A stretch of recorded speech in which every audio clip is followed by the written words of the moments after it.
So I was raised in a Catholic household and taken to church every Sunday. I even went to a Catholic elementary school and took a religion class.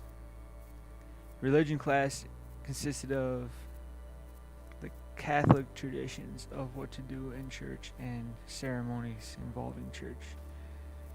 And I don't remember actually knowing any more about the Bible than the story of Christmas and Passover. When growing up, I had questions. It was very difficult to get an answer because a lot of the answers I got were because I said so, or because that's the way we do things in this house. By the age of 18, I got myself in some pretty deep waters and some pretty gnarly stuff, and it led to me finally leaving home and coming to college and wanting to live an immoral life. Lo and behold, I meet a girl who won't marry me unless I'm saved. That was difficult for me. I didn't answer well to that, but I did take the challenge on of, alright, let's see where this goes. After falling astray for the first year of our relationship, my lovely wife decided that it was time for us to try to go back to church. And when we went back to church, it didn't go well. The church that we went to was in a revival project and was struggling to find its way at the time. And it went as well as Catholic church did when I was growing up. So I kind of checked it off of that's one more strike before I'm done with this, before I can move on and live the life I thought I wanted. And Holly again comes to me a few months later and says that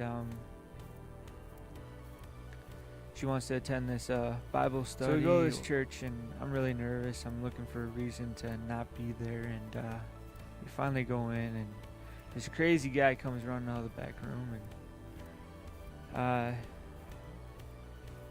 just started screaming about how there were new people. He was so excited to have us there, and he welcomed us. He brought us in. He made us feel comfortable, and after a few weeks of this guy's teaching, it was something different. There was a passion in his messages. There was a conviction that came with it.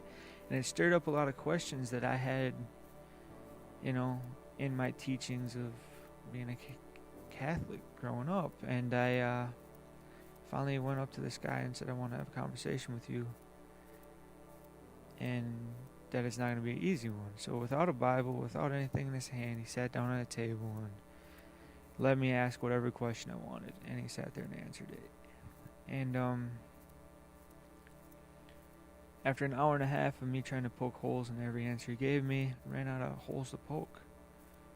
And I realized that this is something I'm, ready to pursue. And after a few years of struggling, trying to straighten out myself, and a lot of struggles, I started to realize that the stories of my background, the story of my past, wasn't something to convict me. It was now something to share. A lot of churches nowadays are trying to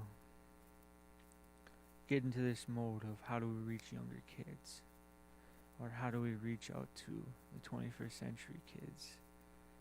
And they're kind of fooling themselves into this idea that we come to Sunday mornings, we hear about the plans we have, but they forget the conviction in messages anymore. There's no conviction, there's barely any emotion that it stirs. It's barely a message that you remember the following day. And something that once was used to help people get through the week has now turned into something to make people comfortable, give them a pat on the back for showing up, and say we'll see you next week. When somebody new comes to a church, or when somebody that has questions comes to somebody, it's not with an easy, watered down, sugar-coated question that is going to be easy to answer. It is usually with difficult questions. It's usually difficult to answer the questions they're going to have. And if people aren't prepared anymore in the church, or aren't understanding of how to talk to these kids in the church, or that are even interested in this whole God thing, they're going to walk away, just like we all had the choice to do.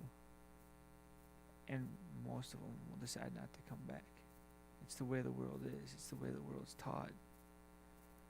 And nowadays, you get looked upon differently just coming to church, let alone living it outside of it.